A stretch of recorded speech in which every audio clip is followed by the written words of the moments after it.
За сайн байцгаана уу хүмүүдээ. Энэ өдрийн мэндийг хүргэе. Өнөөдрийн хичээлээр эсэлтийн ерөнхий шалгалтын 16 оны хувилбар 2 дугаар хэсгийг бүгдээрээ үзнэ.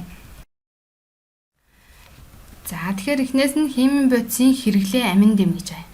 За тэгэхээр амин дэм гэж юу вэ гэхлээр хүний бие зайлшгүй мөртлөө хязгаартай хэмжээгээр шаардагддаг бие организм синтезлэх боломжгүй зайлшгүй гаднаас авдаг органик нэгдлийг витамин буюу амин дэм гэж нэрлэдэг. Тийм учраас бид нар витамин амин дэмийг бол өдөр бүр хэрэглэдэг. За тэгвэл энэ дээр 5 амин дэм өгөгдсөн байна. Энэ 5 амин дэмээс бид нар яах нь дараах даалгаврыг ажиллах нэ.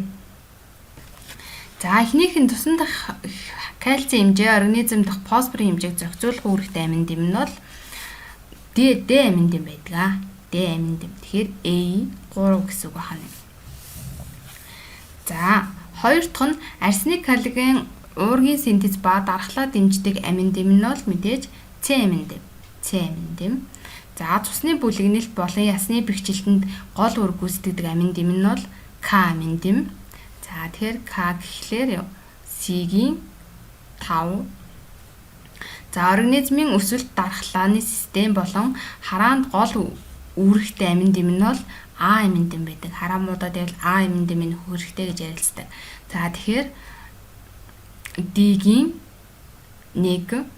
За дараагийнх нь организм чөлөө тархигалын механизмаар явагддаг. Эсэлдэх урвалыг зогсоох үйлчилгээтэй амин дэм бод EC амин дэмүүд байдаг.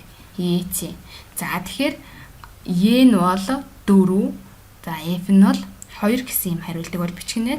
За хамгийн сүүлд нь дээрх амин дэмүүдээс усанд уусдаг амин дэмийг сонгоно гэж байна. За мэдээж эднээс усанд уусдаг амин дэмнүүд C амин дэм юм аа. C амин дэм. За тэгэхээр ингээд бид нар яах нь ерөнхийдөө амин дэм гэснээр бодисын химийн бодисын хэрэглээгээ ашиглаад бид нар амин дэм гэсэн тасгалаа бол ажиллах нэ. За дараа нь термодинамик. За тэгэхээр энэ термодинамикийн тэгштэглийг ерөнхийдөө бодлогоо бид нар бодохдоо анхаарах зүйл нь юу яах вэ гэхлээр нөгөө даалгавраа гүйцэтгэж байх хавцдаа жишээ нь бутархай тоогоор бол бүхэл тоо буюу одоо 6.5% 7 гэж бичих зэрэг. За тэрийг анхаарч бид нар бодох хэрэгтэй яах нэ. За тэгэхээр бол биднэрт ерөнхийдөө 3 утга өгөгдсөн. За 4 утга өгөгдсөн байна. Эднэрээ бид нар урдлын тэгштэглээ бодоод ашиглах нэ. За энэ дээр байна. За тэгэхээр нэгт нь урвалын тэгштгэл болон стандарт өгөгдлүүдийг ашиглаад энэ телефийн утга буюу дельта H урвалыг олоо гэж байна. За эхнээс нь дельта H урвал нь бол дельта H үүсгийн N2O4-өөс дельта H үүсгийн NO2-ыг хасантай тэнцүү байна гэсэн үг байна. За тэгэхээр ингээд бодглохлоор хасах 57,94 кJ моль буюу за энэ нь бол 58 гэж бид нар авах нь. Тэгэхээр А нь 58, Б нь 8 гэж бол бичгэнэ. За дараа нь хоёрт нь урвалын тэгштэглэх стандарт нөхцлүүдийг энтропийн утгыг олох гэж байна. Энтропи гэдэг бол дельта S-ийг хэлээд байгаа. Тэгэхээр дельта S урвал бол мөн адилхан дельта H үүсгээс нь дельта H үүсгээ хасна. N2O4-ийн үүсгээс NO-гийн үүсгээ хасаад олохлоор хасах 164 гарч байна. За тэгэхээр энэ C1, за D нь 6, E 4 гэж бол бид нар бичгэнэ. За тэгээ стандарт 25 градус Цельсиэд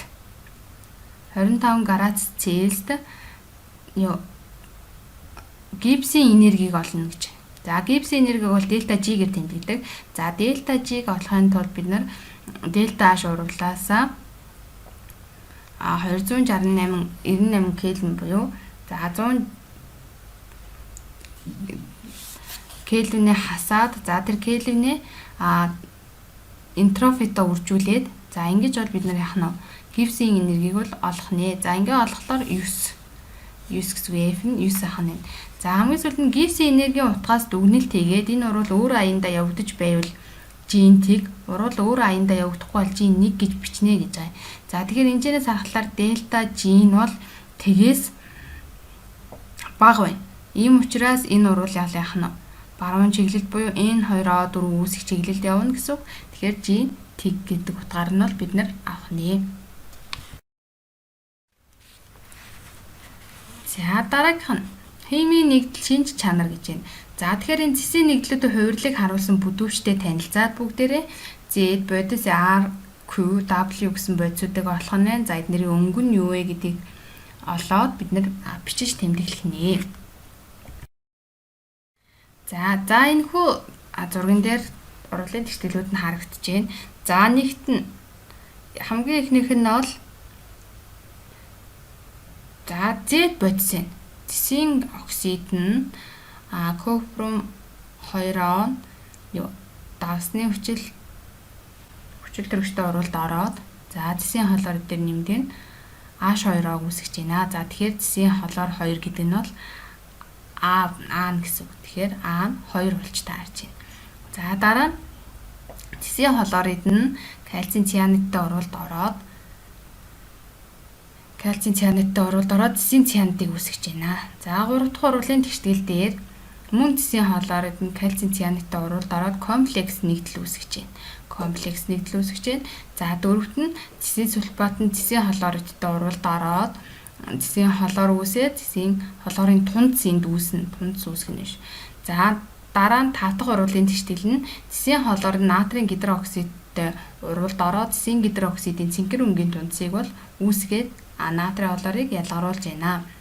За 6 дахь урвалын тэгтгэл дээр цэсийн холорид нь аммоны гидроксидтэй уралд ороод за купрум холоор OH гэсэн хөх өнгийн тунц үүсгэж байна. За тэгээ аммоны холоорыг цаана ялгарч байна. За 7 дахь урвалын тэгтэл дээр нь цэсийн холоород нь хөхөрт хүчилтэй уралд ороод за цэсийн сульфатын хар өнгийн тунц үүсгээд давсны хүчлийг ялгаруулж байна.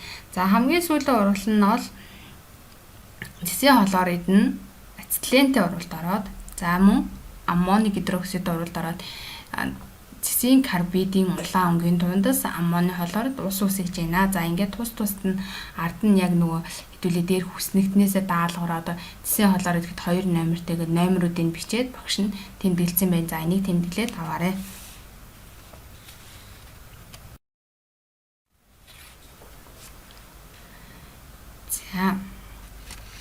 За химийн сорилт туршилтын арга гэж байна. За энэ дээр бол бид нар ерөөсөө ярилцаа тавьчихнаа. За тэгэхээр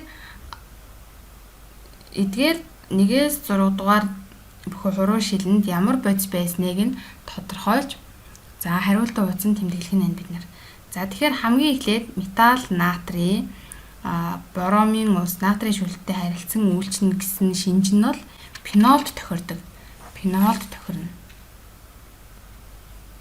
тохирно. Тэгэхээр А 4 гэсэн үг байна. 4 дөрөөр хуруу шил гэсэн. За металл натрийн шүлттэй харилцан үйлчлэнэ гэсэн шинж нь бол цуугийн хүчилд тохирдог.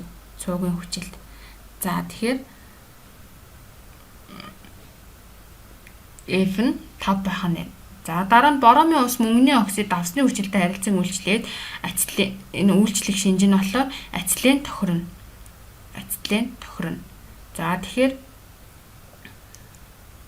C 3 гэсэн. За дараагийнх дээр нь зөвхөн боромын усыг өнгөгүй болгох шинж нь гексинд л тохирдог. Гексин. За тэгэхээр 4 байх нь. За дараа нь металл натрид давсны хүчилтэй харилцан үйлчлэнэ гэдэг шинж нь бол этилийн спиртэд тохирдог. Харин натрийн шүлтэнд фенол футилинтэй харилцан үйлчлэх шинж нь болохоор этил форматтай тохирдог байх нь. Этил форматтай тохирно гэсэн.